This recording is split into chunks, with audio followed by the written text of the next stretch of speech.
सभी प्यारे भाई बहनों को एक बार फिर से जय मसीह की। परमेश्वर का धन्यवाद करते हैं कि उसने एक बार फिर से ये खूबसूरत मौका दिया कि उसके वचन से हम अध्ययन कर सकते हैं। और अब प्यारे भाइयों बहनों हम देखेंगे मत्ती की किताब, उसका चौथा अध्याय, उसकी पहली आयत से। जैसे कि आप हेडिंग में देख सकते हैं, यहाँ लिखा है यीशु की परीक्षा। सच में प्यारे भाइयों बहनों, जब यीशु मसीह इस दुनिया में आए थे तब उनकी भी परीक्षा हुई थी। और हम देखेंगे उन्होंने परीक्षा के समय में किस चीज़ का सहारा लिया और कैसे उन्होंने परीक्षा को पास किया, उसमें फेल नहीं हुए, क्योंकि प्रभु यीशु मसीह एक योजना के अंतर्गत इस दुनिया में आए थे और उसको पूरा करने के लिए उन्हें जो है किसी भी बात में फेल नहीं होना था। तो इसलिए उन्होंने इस परीक्षा को कैसे इस पे विजय हासिल की, तो आइए हम देखेंगे इस चीज़ को। जैसे लिखा है चौथा अध्याय की पहली आयत में, तब आत्मा यीशु को जंगल में ले गया ताकि इब्लीस से उसकी परीक्षा हो, इब्लीस शैतान से उसकी परीक्षा हो। वह 40 दिन और 40 रात निराहार रहा, तब उसे भूख लगी। प्यारे भाइयों बहनों, वह 40 दिन और 40 रात निराहार रहा, तब उसे भूख लगी। तब परखने वाले ने पास आकर उससे कहा, यदि तू परमेश्वर का पुत्र है तो कह दे कि ये पत्थर रोटियां बन जाए।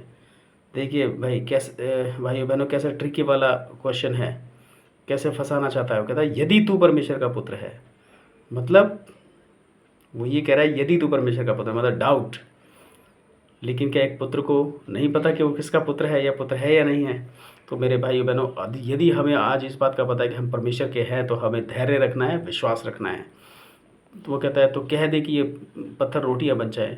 यीशु ने उत्तर दिया, लिखा है मनुष्य केवल रोटी ही से नहीं परंतु हर एक वचन से जो परमेश्वर के मुख से निकलता है जीवित रहेगा। सच में मेरे प्यारे भाइयों बहनों, परमेश्वर के वचन से जीवित हम लोग रहते हैं। रोटी से एक बार को हम जीवित ना रहें, लेकिन परमेश्वर के मुख से निकले हर एक वचन से हम जीवित रह सकते हैं। और हम देख सकते हैं यीशु मसीह ने उसको जवाब कहाँ से दिया है, लिखा है पवित्र वचन से ही जवाब दिया है। 5वीं आयत देखेंगे, तब इब्लीस उसे पवित्र नगर में ले गया और मंदिर के कंगूरे पर खड़ा किया और उससे कहा, यदि तू परमेश्वर का पुत्र है तो अपने आप को नीचे गिरा दे, क्योंकि लिखा है वह तेरे विषय में अपने स्वर्गदूतों को आज्ञा देगा। यहाँ पे भी क्या कह रहा है कि अपने परमेश्वर को परख, उसकी परीक्षा ले।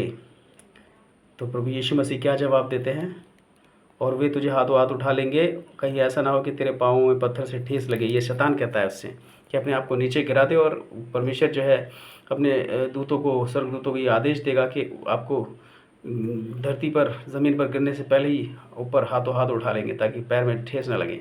फिर यीशु मसीह इस बात का क्या जवाब देते हैं, देखिए भाई बहनों। यीशु ने उससे कहा, यह भी लिखा है। फिर एक और वचन उसने दिया, तू प्रभु अपने परमेश्वर की परीक्षा ना कर। फिर इब्लीस उसे एक बहुत ऊंचे पहाड़ पर ले गया और सारे जगत के राज्य और उसका वैभव दिखाकर उससे कहा, यदि तू गिरकर मुझे प्रणाम करे तो मैं यह सब कुछ तुझे दे दूंगा।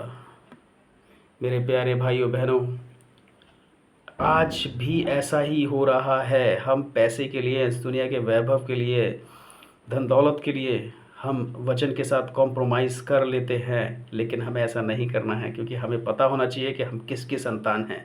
ये पूरी दुनिया एक दिन हमारी ही होगी। प्रभु यीशु मसीह जो नई दुनिया बनाएंगे तो उसके बच्चे ही उसके अधिकारी होंगे। तो प्यारे भाइयों बहनों, अपने इस अधिकार को, अपनी इतनी बड़ी पावर को, इतने बड़े ओहदे को आप याद रखें। दुनिया की ये नाशवान चीज़ों से उसकी तुलना ना करें। तो यहाँ देखो, हर बार प्रभु यीशु मसीह ने लिखा है वचन से जवाब दे रहा है, यानी अगर वचन हमारे पास है तो शैतान कभी अगर हमारी परीक्षा लेने आएगा तो वचन ही हमें संभालेगा। वही बताएगा हमें कि यह लिखा है, कि हर हर वचन का एक क्या है, हर परीक्षा का एक तोड़ है। 10वें आयत में लिखा है, तब यीशु ने उससे कहा, हे शैतान दूर हो जा, क्योंकि लिखा है तू प्रभु अपने परमेश्वर को प्रणाम कर और केवल उसी की उपासना कर। तब फिर जब तीसरी परीक्षा हुई तो प्रभु यीशु मसीह ने उसको बोल दिया, अब शैतान दूर हो जा, क्योंकि लिखा है तू प्रभु अपने परमेश्वर को प्रणाम कर और केवल उसी की उपासना कर। तब शैतान उसके पास से चला गया और देखो, स्वर्गदूत आकर उसकी सेवा करने लगे। मेरे प्यारे भाइयों बहनों, अगर हम परमेश्वर के वचन पर बने रहेंगे और हमें परमेश्वर का वचन पता रहेगा, तभी हम उसमें बने रह सकते हैं। तो इसलिए वचन को पढ़ना बहुत ज़रूरी है, प्रार्थना करना बहुत ज़रूरी है और पवित्र आत्मा का दान मांगना बहुत ज़रूरी है, ताकि वचन हमें समझ में आए और जब परीक्षा का समय आए तो हम वचन की ताकत के साथ डटे रहें, ताकि हम परीक्षा में ना गिर जाएं। प्यारे भाइयों बहनों, यीशु मसीह, हमारा प्रभु यीशु मसीह, उसने हर एक परीक्षा को क्या है, उसने क्लियर किया, क्यों, और वो निष्कलंक निष्पाप रहा और उसने हमें बचा लिया अपना लहू बहा के। तो प्यारे भाइयों बहनों, उसके लहू को हम ज़ाया ना जाने दें, व्यर्थ ना जाने दें और हम परमेश्वर के पास आ जाएं। सभी भाई बहनों को इस वचन के साथ बड़ी आशीष और बरकत खुदा की तरफ से मिले और सभी को जय मसीह की।